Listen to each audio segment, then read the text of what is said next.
90 के दशक की बात है दोस्तों। बिहार के अधिकांश गांव में बिजली नहीं हुआ करता था।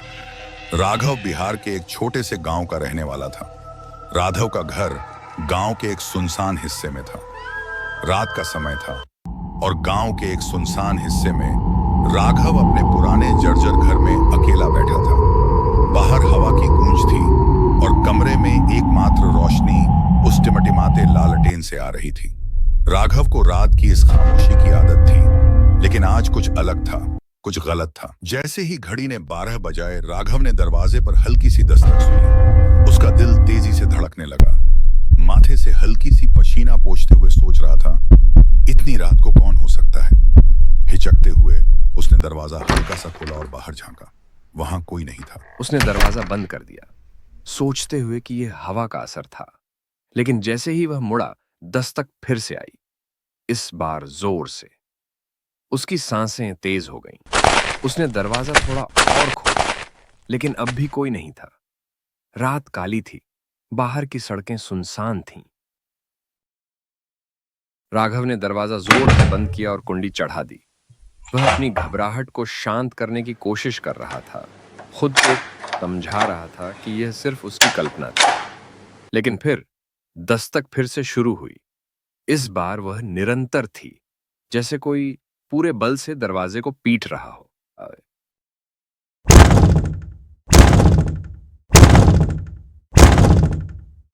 डर से कांपते हुए राघव दरवाजे से पीछे हट गया।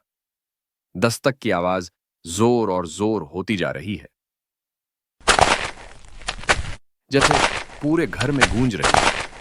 फिर अचानक वह रुक गई। राघव के पैर कप रहे थे, उसका दिल तेजी से धड़क रहा था। खामोशी अब असहनीय हो गई थी। वह सांस रोके खड़ा रहा, समय जैसे थम गया हो। और फिर उसने सुना एक धीमी फुसफुसाहट ठीक उसके पीछे से। मुझे अंदर डर से आने कांपते हुए दो। राघव दरवाजे से पीछे हट गया। मुझे अंदर दस्तक की आवाज आने जोर दो। और जोर होती जा रही है, मुझे अंदर जैसे आने पूरे दो। घर में गूंज रही हो। फिर अचानक वह रुक गई। राघव के पैर कप रहे थे, उसका दिल तेजी से धड़क रहा था। खामोशी अब असहनीय हो गई थी। वह सांस रोके खड़ा रहा, समय जैसे थम गया हो। और फिर उसने सुना, मुझे अंदर आने दो। मुझे अंदर आने दो। मुझे अंदर आने राघव दो। तेजी से मुड़ा, लेकिन वहां कोई नहीं था। अंदर आने उसके शरीर में दो। खून ठंडा पड़ गया जब उसे मुझे एहसास हुआ कि यह आवाज अंदर बाहर से आने नहीं, दो। बल्कि घर के अंदर से आ रही थी। मुझे घबराते हुए अंदर वह अपने घर के आने कमरे की तरफ दो। भागा और दरवाजा जोर से बंद कर दिया। उसे अंदर से बंद कर दिया। उसे धीमे और भारी कदमों की आवाज सुनाई दी, जैसे कोई धीरे धीरे उसके कमरे की ओर आ रहा हो। राघव ने अपने कान दरवाजे से लगाकर सुना। कदमों की आवाज ठीक उसके बेडरूम के बाहर आकर रुक गई। फिर वह आवाज फिर से आई, इस बार और भी खतरनाक। ईशा,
से लालटेन बुझ गई और कमरा घनघोर अंधेरे में डूब गया। राघव ने चीख मारी जब दरवाजा जोर से खुला। एक ठंडी अदृश्य शक्ति ने उसे जमीन पर गिरा दिया। उसे ऐसा महसूस हुआ जैसे बर्फीले हाथ उसकी गर्दन को कसकर पकड़ रहे हैं, उसकी सांसें छीनते हुए। आखिरी सांस लेते हुए राघव किसी तरह से बुदबुदाया, तुम कौन हो? कमरे में एक सर्द हंसी गूंजी, हा हा हा, और वह आवाज उसके कान में फुसफुसाई, मैं वही हूं जिसे तुमने कभी अंदर नहीं आने दिया।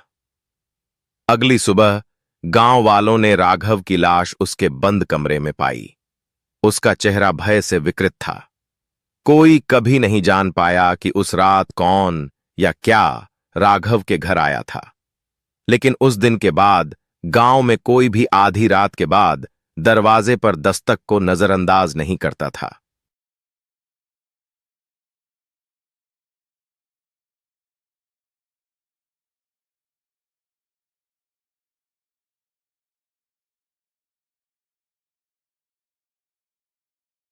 हेलो दोस्तों, अगर आपको हमारी कहानी पसंद आई हो तो चैनल को सब्सक्राइब करें और वीडियो को लाइक करना न भूलें। आपके सपोर्ट से हमें और